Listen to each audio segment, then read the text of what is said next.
Right, so my hands are a little bit tied at the moment. I'm having to use my old camera, so I apologize if the video quality is not as good. So the power just went out. I was in the middle of taking a shower. That means that I am very limited in what I can do right now because I can't craft anything, unfortunately, because the room where I do my crafting is the darkest room in the house. It's in the basement, so no way to do that. I definitely can't edit anything, because obviously my computer doesn't work. I don't even know if I've been able to let you know that this is happening. I've got a limited amount of daylight left. It's about 3:30 at the moment. It's cloudy.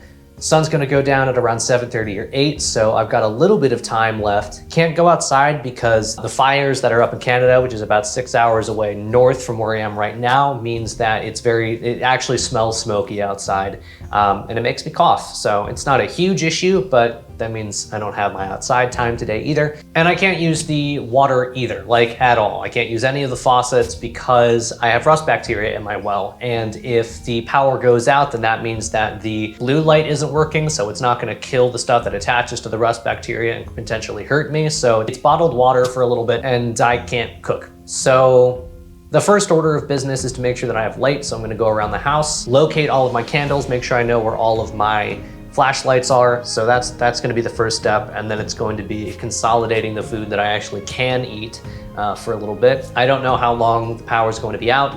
I don't know why the power is out. So it could be a long time, and I'll document as much of it as I can. But being that most of the house is dark right now, that means I'm not gonna be able to film a whole lot, or it's just gonna be a black screen. I think that my main flashlight is actually downstairs in my bin of camping stuff in the darkest room in the house. So this is what we got for now. So let's go downstairs and try not to get scared, I guess. This is kind of fun. Should be a Halloween video. Gonna go find the flashlight. You gotta be careful with these to walk very slowly, because if you walk too quickly, the candles actually go out. This is a lesson in pick up stuff off your floor so you don't end up accidentally stepping on something you don't mean to when the power goes out. Excellent, found a electric lantern, that's very good. That'll do if for some reason my flashlight isn't in here. Got it. Just in time too, because it seems like this lantern's gonna die. All right. That's not good. Let's get out of here. Sort of ruins the fun, doesn't it? The mission has been successful. I found my electric lantern and my flashlight. It's nice and bright, so that should be good. As I had sort of predicted, but didn't really account for, this candle's very loose, so it fell out. Could have been a fire hazard, but luckily it wasn't, so that's all good. We're gonna head back upstairs because I'm tired of holding all this stuff. Very important moment here. I have 3 oil lamps of different sizes. This one's the most portable because it's the smallest, so this will be, if power's not back tonight, how I decide to go to and from the bathroom if my night vision isn't quite there. Very important no matter what it is that you have though, you need to make sure that it actually works. Because the last thing you want is for it to already be dark before you realize that your sources of light actually are not going to provide you with those things. So I'm gonna just adjust the wick. We don't want any of that smoke. Perfect, that flame's a little high. And this one, the smallest one is the one I was most concerned about because it's the oldest. I got it like in an antique shop or something, so I wanna make sure it's not gonna like blow up or something. Okay, we seem to be all right. Don't want to waste fuel. I'm gonna stage these in the rooms where I'm going to need them most immediately. So this little one is going to go in the bedroom. This one is going to go in the living room, and this one can stay in the kitchen. This one can be right here for the dining table. Mine goes back into the pouch. Next order of business is if I can find my camp stove, I should be all right because I've got 2 MREs downstairs. So if I really need food, then we should be okay. Just with those 2, so long as I can boil water. And worst comes to worst, I can just use the fireplace, I guess. Okay, so this actually straight up was not planned. I wish I could say that it was, but I didn't make the power go out. But I actually have a beef jerky sponsor now, or at least for a little bit. I'm hoping it continues, because having beef jerky available for all my adventures, and yours as well would be a really excellent combination. And given that I haven't eaten all day, seems as good a time as any to crack this open and see what we got. So,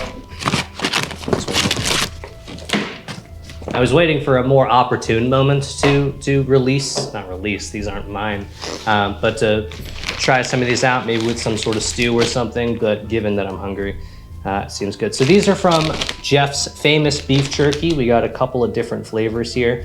Looks like we got red hot chili pepper. These are original. Jalapeno Hellfire, Carolina Reaper, Hatch Green Chili Pepper, Jamaican Jerk, and Habanero Heatwave. So lots of really spicy stuff. I tend to like spicy beef jerky, so that's what they sent me. But they have a ton of flavors on their website. These are locally made in small batches, an American company. So if you're interested in getting some beef jerky, this is so bizarre. The power goes out and I spin it into a beef jerky video. But there's going to be a link in the description if you're interested. I'm going to go ahead and have my snack because I actually need it. I'm going to go ahead and try the original to start. Knife is always on the belt. Even if I'm not a kit, I always have a knife on me because knives are very important. Give me...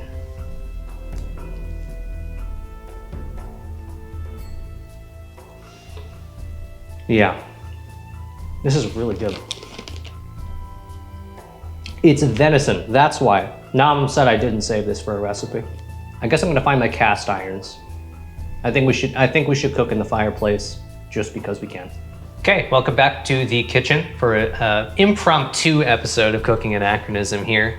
Very dimly lit, but appropriately lit, I will say. And I'm gonna go ahead and make a stew for my dinner. I have 2 potatoes, an onion, a can of diced tomatoes, and then I'm gonna put some water, some seasoning, and some beef jerky in, and I'm just gonna let that come to a boil. Let that beef jerky soften up a little bit in the fire, and that is gonna be my dinner for tonight. I don't have any bread. I don't even have my lovely filming assistant with me here today. She is out of town, so it's just me, and we're gonna go ahead and roll with it.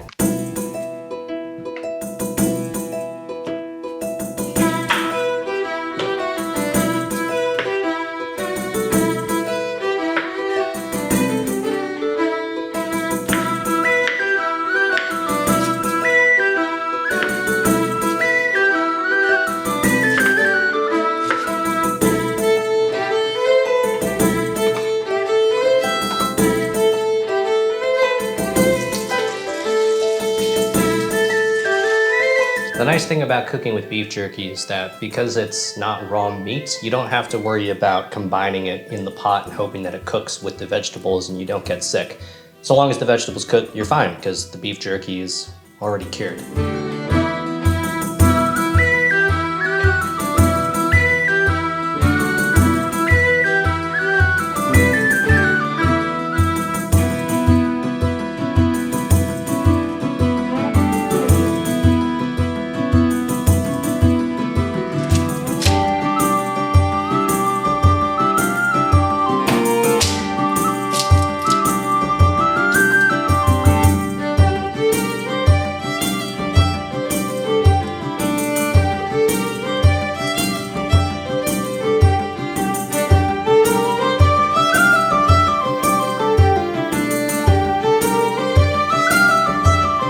So funny thing, I didn't actually think that through because I'm used to cooking in a Dutch oven over a campfire. I've literally never cooked in a fireplace before.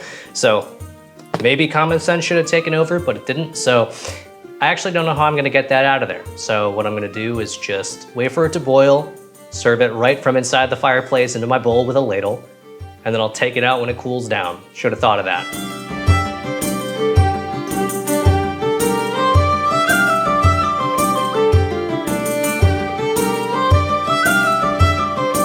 Nothing quite compares to stew that's been cooked over a fire. It has a slightly different taste to it. You know me, I love tomatoes. This is a very simple sort of tomato tasting soup, but it's got that nice heat to it. The secret ingredient, of course, being 2 bay leaves. The bay leaves are very important. And you'll know it's done because the potatoes will be cooked through. A lot of the flavor from the jerky ends up going into the soup, I have found, so it loses a lot of its original flavor, and that's instead transferred over to the broth. And this literally just became a cooking video. What have I done? This is nice though. It's peaceful, and it'll fill you up, that's for sure. Keep it nice and warm. I was starting to fade for a little bit. My energy was so low because I hadn't eaten anything. Pretty much all day, actually, and then the power went out, so then I had to actually cook food with a fire. But that'll happen, I guess. So I'm gonna close out there. Who knows what this video quality is like given the very low lighting. My camera does not like low lighting. So the rest of this slightly romantic dinner is just gonna be me sitting here with my own thoughts. And I'll see you very soon. In the meantime, good night and good luck on your adventures.